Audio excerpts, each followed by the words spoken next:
time to provide some entertainment for the Super Blog Team Up, paying tribute to the 30-year anniversary of Image Comics. So I had to make a quick decision. There's so much that you could cover with Image as an entity, the creators coming together to break off back in 1992 and forge their own path. I decided to do something that was pretty quick, at least quick for me. It's going to be a quick read, but I wanted to do something that was near and dear to my heart as well. One of the first issues that I can remember purchasing that was an Image comic, I picked up Dale Keown's Pit Number 1 off the shelf. It looks like it was released January 15th, 1993. Image Comics has had about 8 months at that point to kind of get going. Was I aware of Image at the time? There's a very good possibility I was reading something in Wizard Comics at that point. I was collecting comics, but I remember reading Wizard. Wizard Magazine, the Guide to Comics, number 6, had a Sam Keith Hulk on the front, and it looks to have hit shelves February of 92. At least that's the cover date. And I think I have, I can't remember which issue it is, but it talks about the formation of Image Comics in the issue. So anyway, needless to say, I don't know how I became aware of Image Comics. Most likely it was probably through Wizard. Now, I was collecting prior to that for a little bit. Apparently I'm buying comics as early as the age, I'm going to just say 5 or 6. It wasn't like I was continually buying comics at that point in time. Didn't have the money. I couldn't talk my parents or my mom into getting me comics at that point. But as I got older, I did get an allowance, and I did make decisions with what to spend that money on. And comics were at least among the top 5 things that I would probably want to buy. But Image Comics changed things for me. I knew Dale Keown's art from the Hulk, and that cover of Pitt. It's just a close-up of Pitt's face and ripping first issue. And I was like, oh my goodness. I mean, this cover sold me. I wanted to pick this up, and I wanted to read it. This was January of 1993. I was hooked. I started to want to read more of this universe. I started seeing the ads for some of the other Image comics that were coming out. They were building this universe with some of the hottest creators around at the time. But Image Comics really ignited a fire. There were some Image comics that I was very faithful that I collected throughout the years. Wildcats was one of them. Stormwatch was the other. Supreme was there as well. And Savage Dragon. So those 4 were my main titles that I was trying to make sure that I got every issue that I could for a good solid, all the way through 98, pretty much. When I got married to my wife, I couldn't justify buying comics anymore. Plus, the excitement just wasn't there. So this is the late 90s. Money and motivation to get comics just kind of fell to the wayside. The whole reason for the Super Blog Team Up right now is the fact that we are celebrating 30 years of Image Comics. The creation, the hype of this company, the universe that they put together. One of the things that I loved about it, I'm coming into my teenage years at this time. I'm 14 years old in 1992, getting ready to turn 15 in 93. The more mature nature of Image Comics, that struck right at the right time for me. Let's get back on topic here. Fast forward to 1993, all right? A young Jesse Starcher is not able to drive yet. One of my favorite things to do was to walk around the small town of Marietta. We didn't really have a dedicated comic book store. We had a small place called People's News, which carried a lot of comics. There certainly weren't back issues. This was just a newsstand inside a small building. That's normally where I would get my comics because it was right downtown. I could go right downtown to Marietta and get it. Then we had Alonzo's, which cropped up, which carried a lot of sports cards, collectible cards in some way, Pokemon, Magic the Gathering, and comics. There was a small store that was, just open for a cup of coffee. Real small store on one of the main streets in Marietta. Now, Darker Image, the book that I've come here to talk about today, hits the shelves March 23rd of 1993. Now, I remember the hype around this book for some reason. I should say the hype around comics at this point in March of 93. The death of Superman had happened. That took speculating to a whole other level. I started seeing these trends in comic books, but it was rare for me to have the money to turn around and purchase a few comics or something like that, just on the speculative part of trying to turn these things around for money. I definitely have more means of doing that now, 30 years later, than I did back then. You couldn't just grab an issue and then turn around and sell it on eBay. That wasn't a thing. The internet was in its very, very, very early years. But I decided to jump on that speculation bandwagon. And when Darker Image comes out, you start to hear that there's the first appearance of some of the more popular, or what are soon to be supposedly some of the biggest characters in the Image universe, and that is Bloodwulf, Deathblow, and the Maxx. Now, these comics came polybagged with 3 cards. This wasn't something that was never done before. Marvel had done it with X-Force #1. Darker Image followed suit, and this had a trading card for each one of these characters that are in this book. So it is the only books that I ever bought because of speculation. I had to get all 3 of those cards. 1 copy to read and 3 additional copies for the cards, because by golly, one of those cards was going to be worth $100. And it was going to still be polybagged. I wasn't going to open it. And yes, I still have all 4 copies of Darker Image sitting in a long box somewhere. So let's get into the issue here. This is Darker Image #1. First appearance of 3 major characters in the Image Comics universe: the Maxx, Bloodwulf, and Deathblow. The Maxx is a character that was created by Sam Keith. The Maxx #1 was on shelves March 9th of 1993. Now, this is credited as the Maxx's first appearance in a really old issue of Wizard that I was looking at, but I don't know if that's actually the case, because if the Maxx #1 showed up on shelves March 9th of 93, then this comic, which came out March 23rd of 93, chronologically would not be the first appearance of the Maxx. So I'd known a little bit about Sam Keith. I'd seen his work on Marvel Comics Presents, but just remember it being like this crazy, whacked out style. The Wolverine, the Hulk. I always thought he was a dynamic artist. You talk to Mark Ratlich, this #1, he can't get Sam Keith's name right. But he also hates his artistic style. Not the case for me. Loved Sam Keith. Loved the way everything that he drew looked. It looked dirty, grungy, nasty, but it was something that I was drawn to. Not only that, the Maxx is like one of the few characters that I can draw decently. I remember just looking at his art style and realizing that a character outline, there's not really much rounding to anything. It's all straight lines. Perfectly fine with me. I have a memory of sitting there at my grandma's table. Well, she had reams of paper. Where she got this paper, I have no idea. But it was just like these weird like order forms. I would take those pieces of paper and I would go sit down and draw. The Maxx, like I said, was one of those comic characters that I could draw the easiest. And I have a couple pieces of original art from back in early 90s. Whenever I strike it big as a big artist, which that is not my craft, ladies and gentlemen. Trust me, I'm not a good artist. But, those drawings are something near and dear to me. Looks like the story and art by Sam Keith, Bill Messner-Loebs on dialogue, Steve Oliff, which we've talked about on either this podcast or the Unspoken Issues podcast, one of the premier at the forefront colorists. And I will tell you that the colors in this comic really pop. Now, I've grown to appreciate in a very short amount of time the skill Steve Oliff has. Jim Sinclair on finishes and Mike Heisler on the letters. Let's go ahead and just experience this first story, and I'll kind of read through and just kind of throw some things out there as I go through it. So Darker Image #1, and as we go through the first story, my goodness, just look at this cover. The cover of Darker Image, we have this gray or this marbled kind of background, black hole in the middle of it, and our characters are kind of exploding from it. We got Deathblow on the left, Bloodwulf on the right.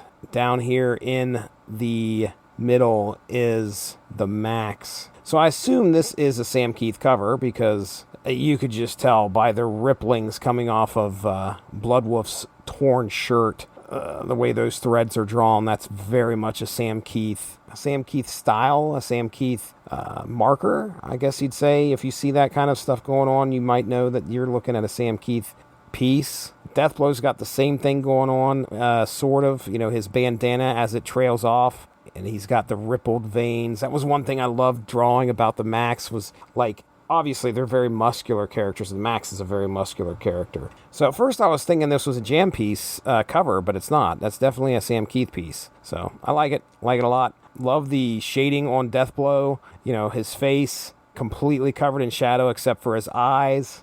Sick stuff. I don't know if he's got nunchucks going on there. And of course, oh goodness, Sam Keith could draw a lady. Granted, it's a this weird looking style that he's got when he draws humans. They're absolutely not photorealistic in any way. They are kind of frumpy.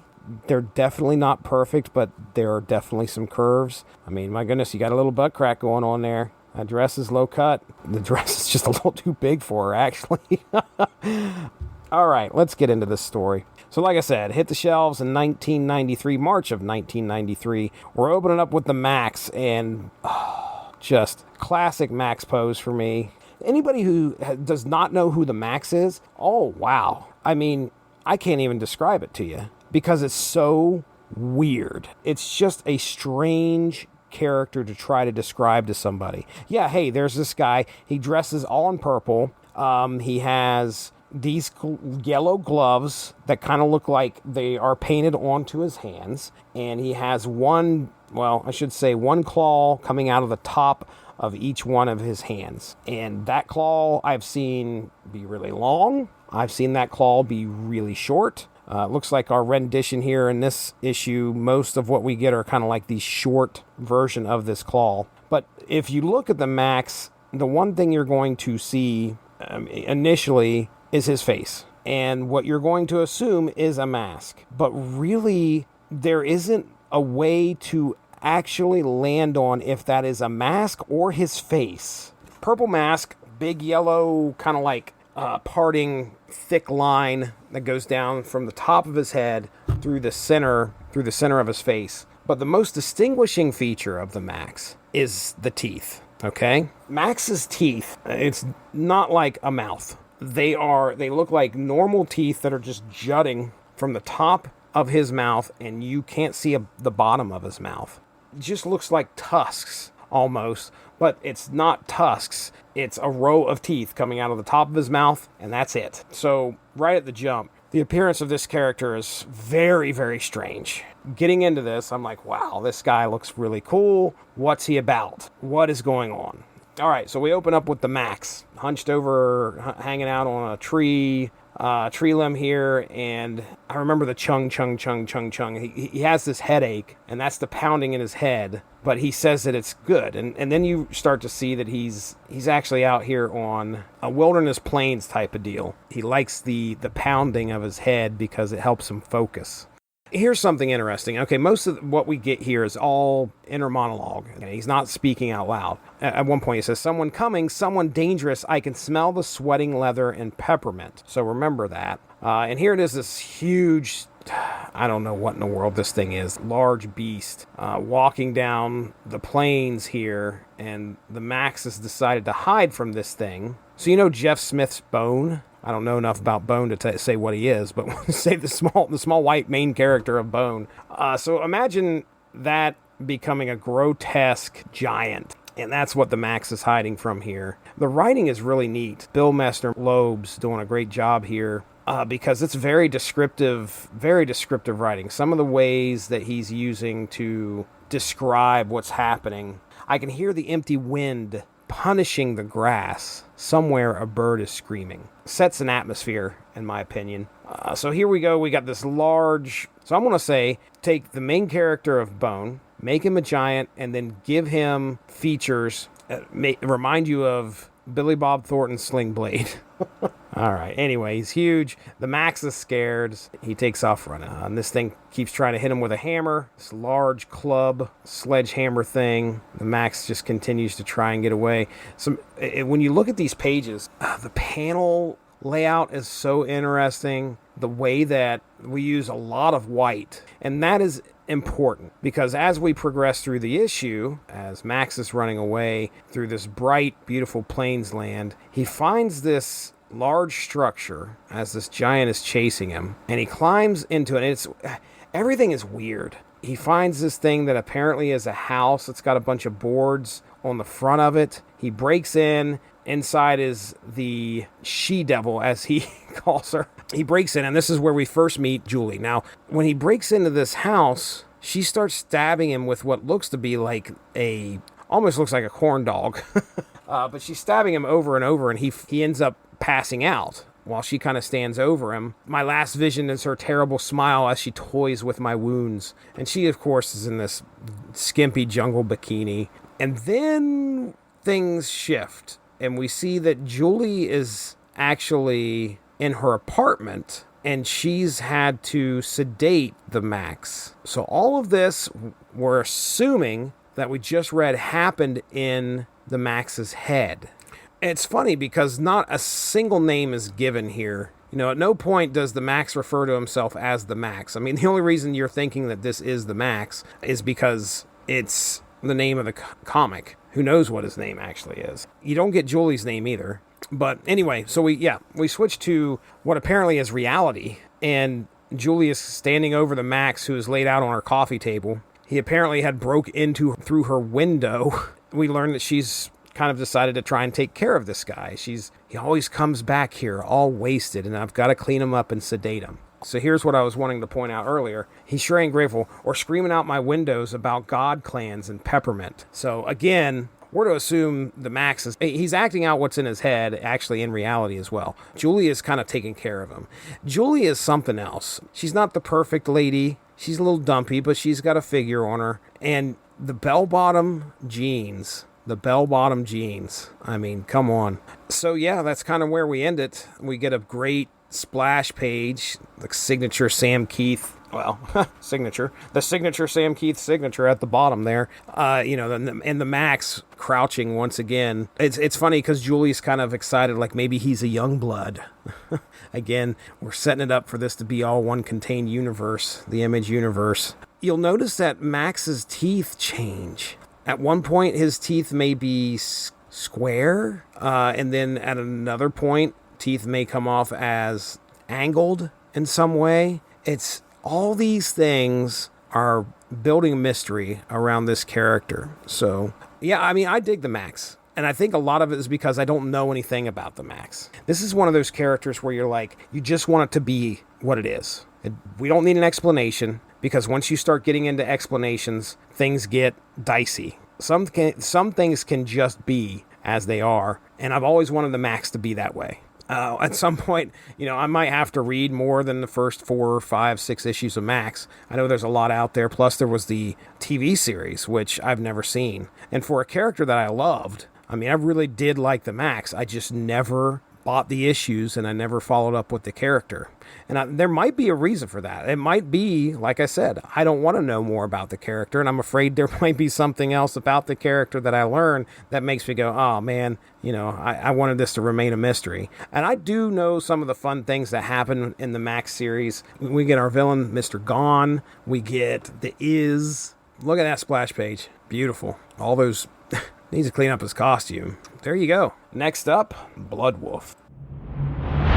Now it's time for Bloodwulf. So this is a Rob Liefeld joint. Rob Liefeld on the story and art. Steve Oliff and Byron Tallman on colors. And Kurt Hathaway on the letters. So real quick about Bloodwulf before we get into this. I can remember Bloodwulf appearing in this comic. Me being like, oh wow, that's a neat character. I'll keep my eye open. And then the characters seem to drop off the face of the earth. But the advantage of the internet in today's day and age is able to go to the imagecomics.fandom.com in order to check out to see what issues Bloodwulf has appeared. And surprisingly, he has 9 appearances as Bloodwulf. There was a Bloodwulf series, which Bloodwulf's own series showed up in 1995. So he shows up for a cameo appearance in Volume 1 of Youngblood number 9 in 1994. And what you learn is that Bloodwulf was a parody of Lobo. what's funny is that I didn't know much about Lobo back in the 90s. So Bloodwulf showing up in Darker Image was novel to me. I didn't realize that this was a character that was poking fun. So let's see what Liefeld has in store for us here in this very first story of Bloodwulf. Okay, so we open up the story with Bloodwulf on his bike, which looks very much like a pistol. Looks kind of strange. Heading to Praxin 9 to confront a Director Butts, while two of the Emperor's sons insulted his grandma, Bloodwulf's grandma, so he's mad about it. He is upset. Bloodwulf is an interesting character, so let's try, I did my due diligence in describing what the Maxx look like. Let me explain to you what Bloodwulf looks like. Bloodwulf's hair goes straight up, almost like Vegeta style from Dragon Ball Z. So it's almost like it goes straight up to a point. I mean, he looks, for all intents and purposes, human, except for he has almost like red war paint on his face. Now, as to whether that's actually his skin color or if it's makeup, we don't know. But he looks big, bulky, huge muscular guy wearing a military vest of some sort, and that looks to be about it. No, he's got a shirt underneath there. So a military vest, of course, pouches for days. Pouches, pouches, pouches. He's got pouches around his thigh, and of course the rippling veins in his arm. Classic Rob Liefeld design. So he lands his bike at this place in Praxin 9, says he passes himself off as the courier, and there's two panels. On the second page of this, after he lands, he's walking through the space station or wherever he's at, Praxin 9, and he passes by what looks to be Lobo walking the other way. I mean, you can't get more on the nose than that. Lobo's walking the other way, and they do two panels of that too, which is funny because it's almost like the exact same. Well, I don't even know if that. Maybe there's two people that look like Lobo walking past them. I don't know. Wasn't aware enough of who Lobo was to probably have caught this. But this is one of the things that I loved that Image could do. They would reference other characters in either DC or Marvel, not by name, but they definitely would draw them or aspects of them to give them a nod. And that's going to happen here later in this story a second time. So we've got a DC character that just kind of showed up here, Lobo, who's just walking past. He's just, another guy walking past Bloodwulf. So Bloodwulf shows up trying to get in to see Director Butts. And Director Butts is sitting in his chair. Bloodwulf walks in, pulls his gun, and says, "Good night, Seymour."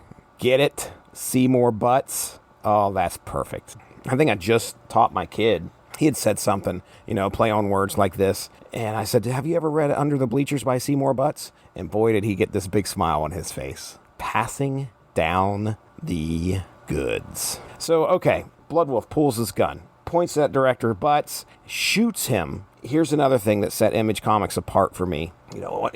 Just think, little old Jesse Starcher sitting there reading his Marvel and his DC, and he gets his action, he gets his suspense. We'll say PG to PG-13 is what we're getting in Marvel and DC at this point in time. Then I have Darker Image here, where Bloodwulf pulls this pistol, shoots Director Butts, and even the director has pockets. Jeez Louise. The force of this bullet hits his head, that it rips his head clean from his body. And there's a couple ways that you could draw this, but it's over-the-top gore that has me going, oh yeah, this company's different. This has got my attention. The bullet hits Director Butts, sending his head clean off of his body. And the panel that we get is the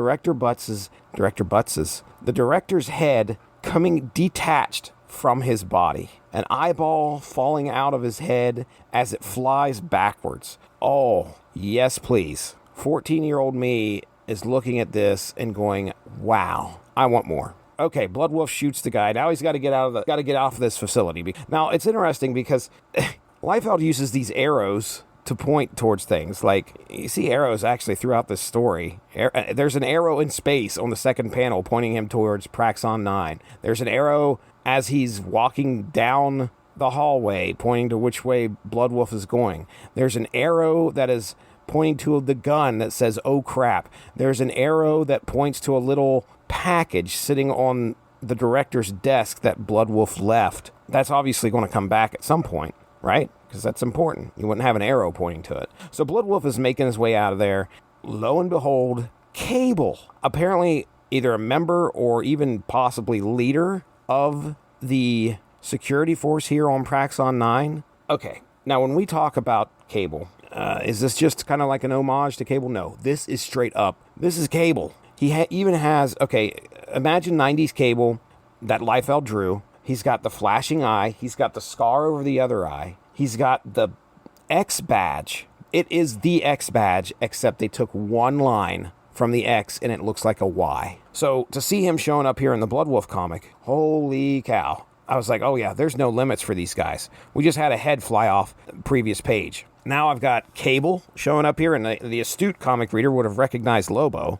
But yeah, here we have Cable, who's trying to track down Bloodwulf before he can escape. Bloodwulf is making his way through the corridors with the security force chasing him. He turns a corner, and he's got these, I don't know, 6? Yeah, it looks like 6 security guys all pointing guns at him. So he's trapped until it's more than 6. So he just decides, all right, I'm going to kill everybody. So he grabs his 2 pistols and starts laying out everybody. Makes his way to his bike. Now, this is where things go off the rails. I mean, look, I know Goofy. Things can kind of get silly. Nowadays, I understand Lobo can get kind of silly. I've read a few Lobo comics. Bloodwulf makes his way to his bike. Now, I thought, okay, he's going to just be able to get on his bike and fly out of there somehow. Remember me telling you that his bike looked like a pistol. Bloodwulf gets behind his bike, proceeds to pick it up by its handle like a pistol, and shoot it at the security force. It incinerates every bit of them. And there are 3 panels where, okay, we just have the skeletons of the dead security crew. Bloodwulf, who has this large pistol in his hands, pistol bike, looks at the reader, smiles and laughs, gets on his bike and leaves. And there we have another arrow pointing to the package that was left on the director's desk. Big trouble, it says. And as Bloodwulf escapes with a maniacal smile on his face, Praxon 9 explodes. Bloodwulf laughs uncontrollably as he escapes. And that is the end of our Bloodwulf story here within Darker Image. Crazy story. Again, fantastic art. Shout out to Steve Olaf, Byron Tallman. Again, colors were just spectacular on this comic book. But yeah, Bloodwulf as a character, I was interested. But again, he didn't show up. I felt like this was a character that should have been used a lot more than he ever was. But this kind of brings me to my impression of Liefeld. Even back then, he always seemed to me like he had so many things going, he just couldn't keep track of them all. I don't know if that's a true story. And I understand money talks. So maybe a project gets started and you want to go somewhere else. But my goodness, there were so many things where I was like, oh yeah, let's get this started. And then 4 or 5 issues later, it's done. Bloodwulf shows up in this story, gone. There were too many projects that just seemed to be, he wanted to do and then just became unwieldy. The other side of that, you had Eric Larson. Eric Larson was very committed to the projects that he seemed to. Specifically, he was committed to Savage Dragon. He's still committed to this day to Savage Dragon. That is somebody that had a plan and wanted to execute it, did not have any other distractions. Now, Freak Force came about, Vanguard came about. It was more like, hey, here's the guy I want to do. This is the one project that I definitely want to keep doing. Maybe a couple other things may happen, but this is where a handful of projects compared to, or buckets full of projects, it's going to work out better. Hey, there's this ad. Oh man, the excitement. Okay. Now, I was aware of the Valiant universe. I think I remember reading, again, Wizard, I remember reading about Unity. I wasn't buying a whole lot of Valiant early on. As the word got around about the universe, I started to pick up some things. Ninjak, I remember picking up, Bloodshot, Eternal Warrior. Why am I bringing up the Valiant universe?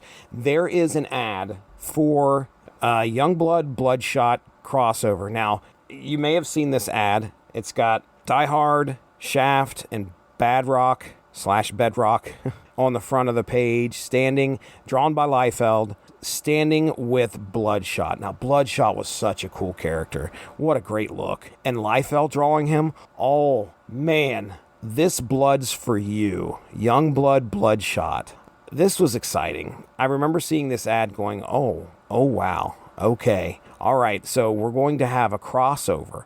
We're going to have a company crossover for Valiant and Image. I am so down. Well, they had it touted for July of 93. Anybody that knows anything about Deathmate Red, Deathmate Red ends up getting delayed months and months. It ends up finally releasing November of 93. This ad for Youngblood Bloodshot, I mean, again, just count me in. Count me in. So, all right, let's finish that up and we will get to Deathblow.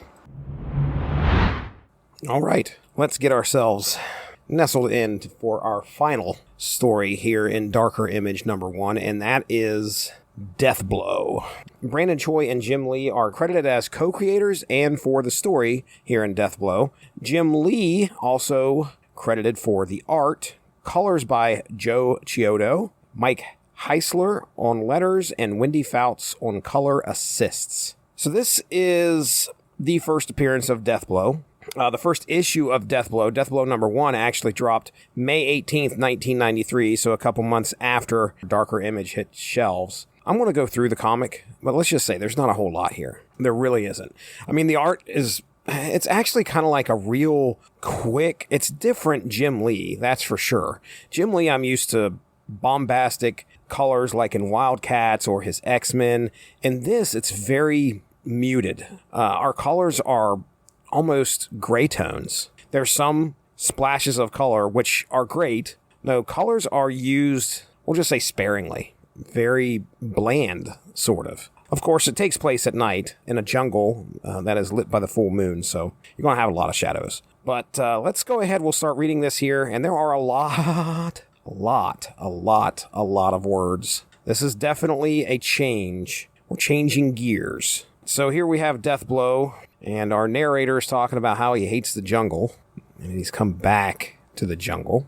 Looks like, okay, so this is Deathblow on some kind of a boat heading down the river in the jungle, and he's getting his war paint on. So here's a perfect example of when colors are being used. Like I said, most of this is just kind of black, white, gray, and then you see the signature red line that goes down from the top of his forehead into his eye. So this red paint is getting put on, and he's getting ready to mix it up with somebody.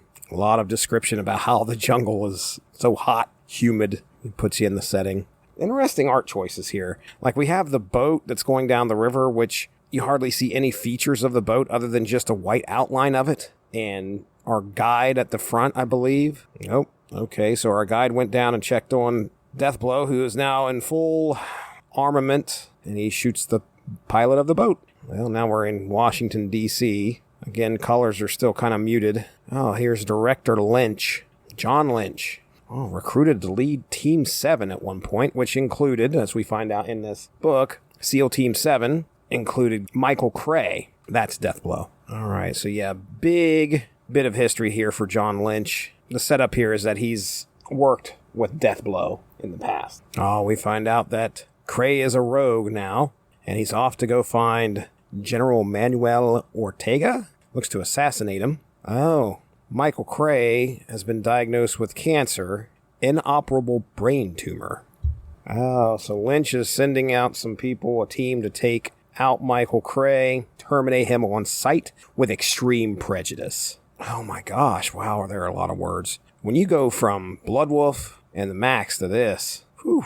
So the leader of the team that's heading out to try and find Michael Cray is kind of wondering what he's getting himself into. Plus, he kind of feels bad that he's been tasked with taking him out because he's served with him in the past, thought he was a hero. Well, he's setting up the team here. Hopper, a Green Beret, packing hardware he's never seen before. Ford's Marine Recon. He's our jungle warfare specialist, knows Costa Mesa like the back of his hand. And Blackbird, a ranger. Rumor has it there's nothing on this planet he can't track. It almost seems unfair, all of us against one dying man. But then I remind myself who we're dealing with. Again, muted colors. Now, we do kind of change the color palette here a little bit while the team that's going after Cray's flying through the air. There's some green. Oh, this is interesting. So we're back at Washington, D.C., and Lynch is either getting debriefed or giving a debrief, something like that. There's a report of a finhead in Chicago making the national news, Savage Dragon. Also confirmed reports of an unregistered superpowered being trashing a biker gang in New York. Now that feels like Pitt, but I could be wrong. Again, setting up that universe, the Image universe. Okay, what an ending. Not a whole lot of action. There was a lot of action in Bloodwulf. Maxx got me kind of excited just because of the mystery and the unique look of what we had. Plus, it was a very vibrant type of feel. But this story ends on two guys just talking about how they've got to stop Cray from killing this guy because the government wants the matter resolved with credible deniability. So, a very dense 9 pages, I think, is what they said it was. And don't get me wrong, I mean, Deathblow looks pretty darn cool, but there is not a whole lot of action that happens in here. Very story-driven, steeped in military politics, but all in all, it's just kind of a setup to where, okay, things are going to go down, but it ends at to be continued. Out of the 3, Deathblow is the least favorite for me. This Deathblow story, I found out doing a little bit of research, it concludes in Deathblow Volume 1, Number 0. Also, one of the things that I found was that this was meant to be a 4-issue series. Darker Image was supposed to be a 4-issue series featuring gritty characters. Now, I'm taking this straight from theimagefandom.com. So a 4-issue series of this would have been neat. Actually, to get some of these stories to continue would have been pretty cool. But I did also a quick search on Twitter today and just typed in Darker Image and Liefeld. See what I came up with. There was a jam piece. I don't know if it was going to be on the cover of the next issue or what specifically, how it was going to be related to Darker Image, but Liefeld pretty much said it was a Darker Image jam illustration from his Instagram. Darker Image jam illustration from 1993. Okay, so this illustration had the Maxx, Deathblow, and Bloodwulf, so all 3 characters from what we see here in this comic, but it also had Pitt in the jam piece. So were they planning on putting Pitt, a Pitt story in like future issues, or was Pitt making an appearance? He's obviously mentioned here in the Deathblow story, so interesting.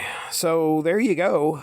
As for me, I kind of covered at the beginning how important this book was to me and how, it does chalk up some nostalgia. Reading it again, there's some iconic things that stick out to me, specifically the Maxx story. I think I've read that story maybe 4 or 5 times. The Bloodwulf thing, entertaining, gory. There's the moments where you recognize some of these characters from other companies.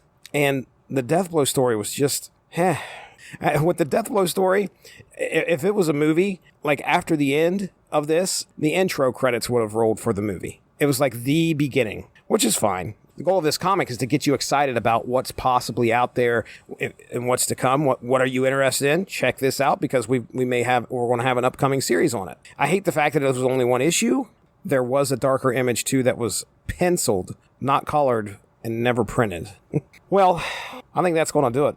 This has been Source Material's contribution to the Superblog Team Up. Listen, if you get a chance, just go on Twitter, type in hashtag SBTU. I'll actually put the hashtag in whatever way I'm promoting this. You can click on it. Most likely it'll take you to just about anything that the Superblog Team Up is putting out there to honor the 30-year anniversary of Image Comics. You can also look up hashtag Superblog Team Up. I want to just real quick give a special shout out to Chris Bailey for organizing this. It gave me the opportunity to get on here and talk about one of my favorite things, which is Image Comics. In our archive, you can probably find Source Materials coverage of Spawn #1, coverage of Savage Dragon #1.